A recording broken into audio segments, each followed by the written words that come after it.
de proyectos y lo más importante, este proyecto se va a adjudicar directamente, porque ha habido un periodo en el cual nadie se ha opuesto o no haya manifestado interés en este proyecto y por lo tanto se adjudica directamente el proyecto. Si hubieran otros interesados en el proyecto, se hace una licitación y en base a una iniciativa privada con licitación se elige al mejor. El proponente que hizo el trabajo, la tarea, por ejemplo, de formular la iniciativa privada en este caso, si es que perdiera en un régimen de competencia el proyecto, tiene el derecho a una serie de reembolso de gastos. Entonces, esta es una tercera alternativa: iniciativa privada con y sin competencia. Recuerden, sobre recursos o bienes públicos. Aquí no estamos hablando de que esos proyectos se hacen sobre recursos privados, se hacen también sobre recursos públicos, al igual que en la concesión. Lo que pasa es que en un caso, en la concesión, la iniciativa es pública; en el caso de la iniciativa, su nombre propio lo indica, es privada. Y finalmente tenemos otra alternativa que también es bastante recomendable: el caso de las asociaciones público-privadas. Hay un esquema en el cual hoy en día se es consciente que a veces los privados no lo pueden todo o no lo deben hacer todo, y por otro lado el Estado a veces es consciente de que por más esfuerzo que le corresponda efectuar en un proyecto, no lo va a poder hacer solo. Entonces se establece una especie de alianza sinérgica entre el sector público y el sector privado, donde cada uno aporta lo mejor de sus capacidades. El Estado no siempre puede aportar financiamiento, pero puede aportar capacidades y viceversa. El sector privado puede aportar aquello de lo cual carece el sector público, como es en este caso los financiamientos o a veces determinadas experiencias. Se produce una sinergia entre todos los proyectos. Hoy en día, uno de los más grandes retos que se nos está presentando es que esa alianza sinérgica entre capital público y privado nos permita, por ejemplo, en un futuro muy cercano, potenciar el régimen de la actividad empresarial del Estado, por ejemplo, a través de mecanismos en los cuales el Estado, en una nueva dimensión de la actividad empresarial del Estado, aparezca, por ejemplo, como socio de empresas privadas, y no utilizar el mecanismo, por ejemplo, tradicional de la privatización, en el cual efectivamente se opere una retirada absoluta del Estado de determinadas actividades, sino el Estado hoy día aparezca como un socio, recogiendo lo mejor de las experiencias que hoy día existen, por ejemplo, en materia de actividad empresarial del Estado. Hoy día las empresas estatales tienen una renovada vitalidad en otros países que quizás sea bueno mirar con detalle para efectos de no repetir quizás el viejo y tradicional esquema de la actividad empresarial del Estado en nuestro país, sino verlo con una mirada de alguna manera de esperanza en un nuevo rol de la actividad empresarial del Estado. Hoy día, por ejemplo, y tenemos modelos muy cercanos, modelos como el colombiano, que exporta servicios, por ejemplo. Mucha empresa colombiana de carácter estatal está metida, por ejemplo, en el sector eléctrico peruano inclusive. Muchas empresas colombianas participan a través, por ejemplo, de fideicomisos, participan, por ejemplo, en prestación de servicios públicos en nuestro país. Entonces hoy día hay una nueva visión, una nueva perspectiva de la integración del capital público con el capital privado, y el mejor escenario hoy día que quizás pueda permitirnos ver este tema es el caso de las nuevas experiencias o nuevas dimensiones que está asumiendo el régimen de la actividad empresarial del Estado. Un fenómeno interesantísimo donde se puede visualizar, por ejemplo, este esquema de integración de lo público con lo privado es el caso de un proyecto tan cercano a Trujillo como es el caso de Olmos, por ejemplo. En el caso de Olmos, independientemente de los agentes económicos que puedan estar involucrados en este proyecto, el caso de Olmos es una buena lectura de cómo se ha podido consolidar asociaciones de intereses entre el capital público y el capital privado. El Estado ha sido consciente que la rentabilidad del proyecto hacía inútil o casi inoperante la posibilidad de que un agente económico particular se pueda involucrar en el mismo. Pero por otro lado, el particular tampoco tenía ningún tipo de interés en solo. Se buscó una fórmula intermedia donde se podía conjugar intereses públicos con intereses privados. ¿Y quién termina siendo el mayor beneficiario de este proyecto? La población. La población es la que le va a sacar el jugo o rentabilidad social a este tipo de proyectos, porque lo que no se podía hacer finalmente solo por capital privado y tampoco por capital público, se va a terminar haciendo a través de la integración de capitales públicos y privados. Esa es un poco la fórmula está planteando a nivel de los APPs. En consecuencia, señores, tenemos en el modelo de inversión peruana un modelo bastante amplio, bastante abierto. Por un lado, contratación pública, con riesgos acotados en materia de financiamiento, porque el Estado ya asume desde el comienzo el financiamiento del proyecto y quizás las sucesivas contingencias que se puedan presentar en la ejecución contractual tienen su solución en la propia ley, en el caso de obras, por ejemplo, con las adicionales, las ampliaciones, los deductivos, las reducciones, pero ahí están los mecanismos, ¿no es cierto? Los mecanismos para regular las divergencias que puedan existir entre las partes.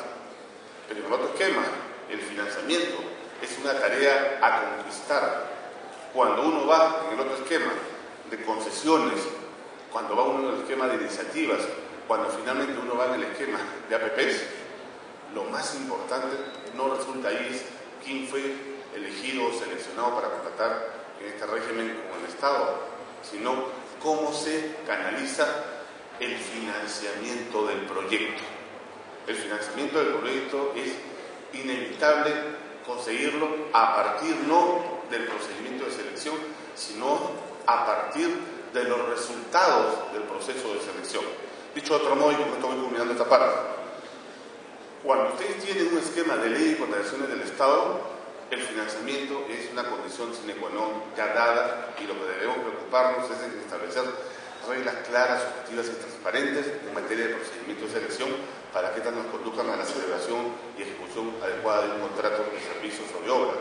Sin embargo, en el caso de concesiones, en el caso de iniciativas privadas, en el caso de APPs, con la adjudicación de la buena pro, recién salimos a buscar financiamiento y se estructura un esquema que se denomina el proyecto financiero, el project finance de los contratos de este tipo de modalidad, donde salimos al mercado a buscar el financiamiento. Pero ese financiamiento tiene el mérito, virtud, de que no sale a través de recursos estatales, o por lo menos sale en una proporción bastante menor de recursos estatales si estuviéramos en el caso, por ejemplo, de concesiones cofinanciadas o operaciones con cofinanciamiento estatal. Lo ideal acá es que el financiamiento sale estructurado a través de terceros, sale instrumentalizado a través de recursos de las AFPs, sale instrumentalizado a través de bancos del exterior, de fondos de inversión, de ciudadanos comunes y corrientes que de alguna manera piensan que sus excedentes pueden estar adecuadamente invertidos, por ejemplo, en este tipo de proyectos. Entonces, señores, mi primera tarea, de alguna manera, es plantearles a ustedes esta suerte de ruptura de paradigma en el sano sentido de las modalidades de contratación. Tenemos varias modalidades de contratación. El Estado peruano debe y tiene que seguir contratando, pero tiene que tener bien claras las alternativas que le ofrece en general a los inversionistas y a la ciudadanía en general. Todas estas modalidades tienen que darse con claro respeto a los principios generales de la contratación pública, legalidad, transparencia, etc. Nadie plantea aquí que haya una evasión o simulación de estas reglas. Todas estas tienen que darse en un marco de plena legalidad y transparencia, pero sí es importante decir que hay que tener claridad, hay que tener alternativas cuando el dinero público es escaso y cuando hay en contrapartida fórmulas legales que nos permiten, aún sin dinero, salir a buscar inversión para aprovechar infraestructura y para mejorar la prestación de los servicios públicos. Y esto es una verdad que tiene dimensión nacional, opera en el ámbito nacional, regional y local y que es inevitable tomar en consideración. Esto como primer aspecto de nuestra presentación, ruptura de paradigmas, como de alguna manera lo denominaba. Un segundo paradigma que quisiera plantearles es el siguiente. Dije hace unos instantes que el Estado peruano contrata y contrata bajo diversas modalidades. Pues bien, hay que tener en claro, señores, que hay un universo de contratación estatal. Y que ese universo de contratación estatal nos plantea, señores, la necesidad de distinguir entre contratación, repito, sometida al régimen de ley de contrataciones del Estado, de otras modalidades de contratación. Fíjense simplemente a título de mención para que ustedes vayan identificando lo que quiero decir. Tenemos contratación sometida a ley de concesiones. Tenemos contratación sometida a regulación especial para casos de contratos leyes. Tenemos regulación especial para el caso de contratos administrativos de servicios. Tenemos regulación especial para fórmulas o mecanismos de contratación no convencionales del Estado peruano. La ley del sistema de bienes nacionales, por ejemplo, regula lo que antes estaba regulado en el reglamento de procedimientos administrativos de la propiedad fiscal, por ejemplo, todo el esquema de la contratación administrativa relativa, por ejemplo, a arrendamiento, comodato, secciones en uso, daciones en pago, etc. Contratación, ojo, que no está regulada por ley de contrataciones y que, sin embargo, también es igual de importante. Tenemos contratación en materia de endeudamiento interno y externo. Tenemos N cantidad de normativa especial que también está sometida a regímenes de contratación. Entonces, la ley de contrataciones es importante, maneja volúmenes sustantivos de la contratación pública peruana, pero también tengamos en cuenta que existen en paralelo o de forma complementaria una serie de operaciones contractuales que no están reguladas, ojo, por ley de contrataciones del Estado. Y si revisamos el propio ámbito de aplicación de la ley, ustedes van a revisar que hay una suerte de glosario o detalle de operaciones que están excluidas de la ley de contrataciones. Que estén excluidas de la ley de contrataciones no quiere decir que no sean contratos que celebre el Estado. Entonces, ojo, pestaña y ceja con ese tipo de modalidades. Están reguladas por normas especiales. Entonces, volvemos al segundo análisis que quería plantear. Contratación administrativa sí, pero sin dejar en cuenta que hay modalidades especiales de contratación. Un tercer tema, y con esto ya voy entrando en materia. En el Perú no tenemos una legislación uniforme, una legislación unitaria en materia de contrataciones. El doctor Salazar ayer nos planteaba un escenario de cómo ha ido evolucionando el esquema de unidad de la contratación pública peruana. Pero no nos engañemos, esta unidad se mueve en un espacio de atomización, en un espacio de dispersión. Los esfuerzos que se han hecho en el año pasado cada vez se van atomizando en contrapelo de la reforma que se ha venido estableciendo durante los últimos años. ¿Qué ha venido ocurriendo? Bueno, en los 60, 70, parte de los 80, el escenario de contratación pública peruana se basaba en un régimen absolutamente disperso y atomizado. Para la contratación de obra pública teníamos el famoso RULCO, un texto casi ingenieril, ¿no es cierto?, que algunos abogados pretendíamos entender a través de polinómicas y que ciertamente hasta el día de hoy resulta de difícil comprensión para los abogados, pero inevitable en su uso. En cuanto a la fórmula, no digo en cuanto al texto porque esto fue derogado. Teníamos el RULCO, por un lado. Teníamos el RUA, el año 85, ¿no?, el famoso Decreto Supremo 06485 PCM, si no me equivoco, 034. Reglamento Único de Adquisiciones y Servicios. Teníamos el REGAT, el 01, para todo el régimen de consultoría. Pero en aplicación de la Constitución del 93 y normas posteriores, el año 98 se emite la 26850, la Ley de Contrataciones del Estado.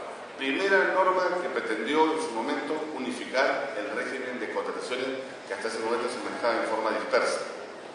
¿Cuál fue la vocación en su momento de la Ley de Contrataciones? Generar una norma única para el manejo de la contratación en vía de obras, en vía de servicios, en el modelo peruano. Lo que ha venido ocurriendo en los últimos años es que, en forma paralela a la dación de la 26850, se fueron generando cambios. Y la propia realidad fue generando un núcleo duro de excepciones. ¿Por qué? Porque estamos claros, el universo y la realidad de contratación pública en el Perú no es homogéneo. Entonces, el legislador de suyo entendió de siempre pensar que bastaba con tener un régimen unificado en materia de contratación pública y con eso se podía aspirar a tener, de acuerdo, un conjunto de reglas uniformes en el desarrollo de la contratación pública peruana. Sin embargo, señores, la realidad de nuestro país ha confrontado a la norma y ha hecho necesario e inevitable generar excepciones en el tiempo.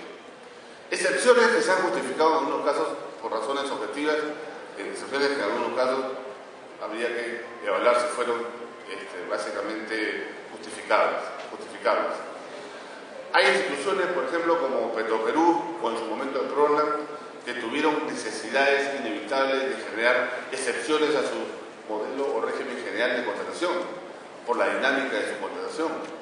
Hay instituciones que permanentemente tienen el sueño de la legislación propia en materia de contrataciones. Esto es un tema de caso por caso. Sin embargo, las aspiraciones específicas, individuales, muchas veces justificadas para poder ser competitivos en el mercado, han llevado a una suerte de erosión del régimen. Las sucesivas reformas que ha habido en la ley de contrataciones, el 012, el 084 y la última, hecha el año 2008 y la reciente, han simplemente verificado, han constatado de que el régimen de contrataciones en el modelo peruano es un régimen que requiere permanentemente ajustes, porque la realidad sobre la que se desenvuelve la contratación pública peruana no es uniforme. Seamos claros, hay espacios geográficos en nuestro país donde la supuesta uniformidad del tratamiento del régimen de contrataciones no puede llegar. Si ustedes salen muy cerca de Lima, ni necesariamente salen a otra provincia de Lima, se pueden dar cuenta, por ejemplo, que la palabra "se hace" es más conocida como un detergente que como un mecanismo de contratación. Y hay lugares donde se aspira a tener contratación electrónica y no se ha preguntado previamente si esos lugares tienen luz. Entonces la realidad del país es absolutamente distinta a lo que el legislador, de repente sentado en su gabinete, piensa como realidad universo sobre la cual se mueve la contratación pública en el país. Entonces eso genera absolutas contradicciones. Entonces el Perú no es Lima. La contratación no se puede regular casi como control remoto desde Lima para Lima y por Lima. Entonces esa es una cosa que hay que aspirar a de alguna manera cuestionar. Quizás ya estén dadas las condiciones para un régimen diferenciado, quizás en materia de contrataciones, diferenciado pero sobre la base de elementos objetivos y no sobre la base de simplemente diferencias de orden subjetivo o por criterios de prevalencia o criterios de selección absolutamente cuestionables. Entonces, creo que ahí hay un tema por trabajar. Y lo digo entonces, sobre la base de esto, digo que habría que reflexionar si hoy por hoy están dadas las condiciones para tener un código único, una suerte de ley uniforme en materia de contrataciones. Soy de los que piensan, a la luz de esta dispersión normativa que tenemos en distintas modalidades o tipos de contratos que celebra la administración, soy de los que piensan en la necesidad de tener una fórmula casi muy parecida a la que hoy existe en España.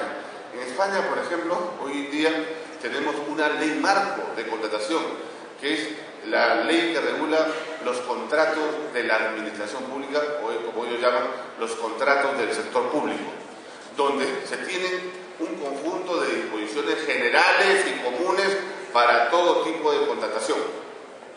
Como decir, reglas de oro que regulan cualquier tipo de contratación. Y después tienen capítulos especiales en función de cada tipo de contrato. Acá en el Perú tenemos el sueño de la ley propia siempre, ¿no es cierto? Para concesiones tu ley, para APPs tu propia ley, para endeudamiento tu ley, para CAS tu ley, etcétera, etcétera. Todas las modalidades que no calzan dentro del esquema de la ley de contrataciones del Estado buscan su ley propia. ¿Y por qué no pensar, señores, en un código único de contrataciones donde se establezca, repito, principios rectores para todo tipo de contratación? Creo que nadie puede estar en contra de tener principios como el de transparencia, principios como el de predictibilidad, principios como el de buena fe, principios como el de celeridad, economía, justo trato, eficiencia tecnológica, sostenibilidad, o los que fueran, y que todos estos principios fueran aplicados al universo de las contrataciones públicas que celebra el Estado peruano. Y no tener por interpretación sistemática de normas que decir, estos principios que hoy día regula la ley de contrataciones, ojo, también se aplican al resto de la contratación pública. Porque hoy por hoy eso no está regulado en todas las modalidades de contratación pública. Y establecer, por ejemplo, temas como el que ayer planteaba el doctor Salazar. ¿Cuándo estamos ante un contrato administrativo? Con la disculpa del caso, hay gente que piensa que el contrato es administrativo no porque el Estado sea parte del contrato administrativo.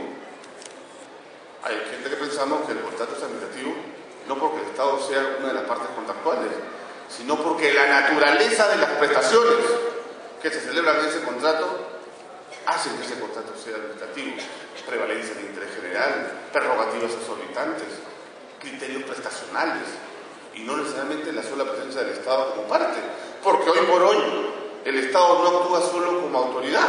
Hoy en día el Estado se mueve en dos esferas en el mundo económico: actúa en lo que se llama actos de jus imperio, pero también actúa en actos de jus gestione, es decir, actúa en algunos casos como autoridad, imponiendo como autoridad sus cláusulas, sus prerrogativas, sus potestades exorbitantes, pero en otros casos el Estado se tiene que comportar como un particular. Díganme, por ejemplo, cuando el Estado arrienda, o con cualquiera, nosotros le arrendamos un inmueble a una entidad estatal. Les pregunto, ¿ese contrato es público? Ese contrato no es público. Ese contrato, ese arrendamiento, se regula por el Código Civil. Entonces, no tiene nada de contrato público. Lo que es público y lo que está sujeto a regulación especial es la forma en que el Estado se compromete a ese contrato, que es el procedimiento de formación de la voluntad exteriorizada de una entidad pública. Entonces, hay diferencias. Cada cual plantea un contenido temático de lo que debe entenderse por contrato administrativo respecto de otro. Entonces, sería una buena oportunidad que un código, una legislación uniforme de contratación se diga: señores, estos son los supuestos en los cuales hay contrato administrativo. ¿Ok? Y de alguna manera ejecutemos esa tarea que se ha dado en otros países de buscarle la denominada sustantividad del contrato administrativo, es decir, establecer las pautas, los criterios rectores bajo los cuales el Estado contrata, cómo contrata y a qué se le llama contrato en el Perú. Pero tenemos todavía lamentablemente la indefinición del contrato administrativo. A mí me tocó, por experiencia profesional, hace unos meses, por ejemplo, participar como experto en casos del Banco Mundial y del INSEAD, como experto con otros abogados extranjeros y locales. Y, por ejemplo, gran tema de discusión con los árbitros internacionales, discutir si en el Perú había contrato administrativo. Entonces, uno de los árbitros le pregunta al abogado de una de las partes, le pregunta: ¿usted cree en el contrato administrativo? Y este señor dijo: en el Perú no hay contrato administrativo, lo que es contrato privado reforzado con cláusulas obligatorias. Entonces, los pocos pelos que me quedan se sobresaltaron y dijeron: esto no puede ser así. La teoría del contrato administrativo es una teoría que hunde sus raíces históricas en el derecho administrativo, es un núcleo duro, es como golpear el corazón mismo del derecho administrativo. Tuve que decir lo que tenía que decir, ¿no es cierto? En el Perú no habrá una definición de contrato administrativo, pero hay contrato administrativo, más allá de las posturas o perspectivas que uno tenga, pero no se puede afirmar que el contrato administrativo en el Perú o la contratación administrativa en el Perú es una contratación civil. Eso no lo podemos tolerar, y ahí tenemos, creo, un frente único de batalla con el doctor Salazar, ¿no es cierto? Estamos en la misma línea de carrera, en defensa del contrato administrativo, más allá de cómo le quieran llamar, ¿no es cierto? Pero no se puede afirmar que el contrato administrativo en el Perú es un contrato reforzado. O sea, los contratos que nosotros celebramos cuando vamos a comprar a Libre, a Saga, donde nos imponen cláusulas generales de contratación, o muchas veces los contratos con cláusulas generales, por ejemplo, de adhesión, son contratos administrativos bajo esa regla, porque hay intervención administrativa en la aprobación de esos contratos. No podemos afirmar eso, ¿no es cierto? El contrato no es administrativo porque tenga un conjunto de cláusulas obligatorias que se le imponen a una determinada relación jurídica. Es administrativo por otras connotaciones. ¿Ok? Entonces, ahí tenemos un tercer tema, que es la sustantividad del contrato administrativo. Y bien, vamos llegando a lo nuestro. Como quiera, que estamos ante un escenario bastante complejo, complicado, hoy por hoy, en materia de contratación pública. Yo quisiera conversar con ustedes, contar las preguntas que pudieran existir respecto a las recientes modificaciones a la Ley de Contratación del Estado y su norma reglamentaria. Parto de la premisa que voy a tener una visión crítica de las reformas, pero también me da la oportunidad esta presentación para hacer una visión de proyección de las cosas que pudieran mejorar y cambiar, ¿no es cierto? Porque uno no está simplemente para detectar el problema, es muy fácil cuestionar el problema cuando uno no está en la toma de decisiones. Lo que tiene que hacer responsablemente, ¿qué cosa es? Proponer alternativas. y dejar constancia de las alternativas para que el día que uno tenga que exigir cuentas sobre cómo se ejecutaron estas normas, que después en el plano de la rendición de cuentas, qué se hizo o qué no se hizo frente a esta problemática de impuestos. ¿Ok? Entonces vamos de lleno a nuestro análisis de las recientes modificaciones de la Ley de Contratación del Estado y su norma reglamentaria. Yo les plantearía un esquema más o menos tripartito de análisis. La ley tiene muchos cambios de detalle que lamentablemente por razones de tiempo no los voy a exponer, pero donde haya que hacer unas precisiones específicas las haré porque siento o creo que puedan ser importantes para el análisis y para el debate. Creo que las recientes modificaciones de la ley planteadas por la ley 29873 y su reglamento, que están vigentes desde hace poco menos de una semana ya, se pueden abordar en una triple perspectiva. Esta triple perspectiva, no sé si pueden ir corriendo la presentación, son las siguientes. Primero,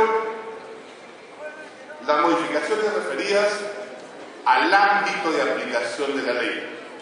Ustedes van a poder ver algunos cambios que se han efectuado en el ámbito de aplicación de la ley que pueden tener un efecto práctico bastante importante.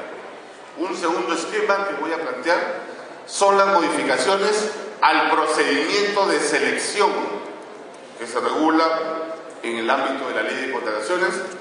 Y un tercer y peligroso tema es el relativo a las modificaciones referidas al régimen de solución de controversias, básicamente al régimen referido al arbitraje en materia de contratación administrativa. Vamos por partes.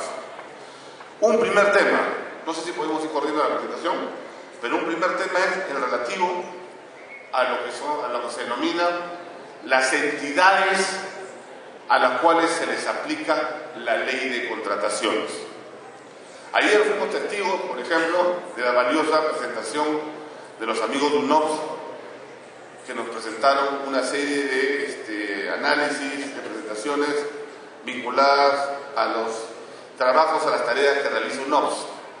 Pero UNOPS es una modalidad de excepción que finalmente no aplica ley de contrataciones del Estado, está expresamente excluido de la aplicación de la ley de contrataciones del Estado. Sin embargo, yo quisiera plantearles algunos temas que hoy por hoy pudieran parecer accesorios, pudieran parecer accidentales, pero que tienen una honda implicancia en el tratamiento del régimen de contrataciones. Un primer punto es el relativo a qué se debe entender por entidades que están sometidas al ámbito de la ley de contrataciones. Me explico. En el Perú, tradicionalmente, los sujetos que contratan con el Estado, en el régimen de la ley de contrataciones del Estado, son dos: personas naturales, personas jurídicas. Personas naturales a título individual, en principio, personas jurídicas a título individual. A partir de esa premisa, se pueden configurar consorcios. Los consorcios que se pueden presentar son adicionalmente de tres tipos: consorcios de personas naturales, consorcios de personas jurídicas, ya van 4, consorcios de personas naturales con personas jurídicas. Esos son el tipo de postores que se pueden presentar en un procedimiento de selección de contratista estatal, ¿correcto? En el caso de personas jurídicas, ¿el sustento cuál es?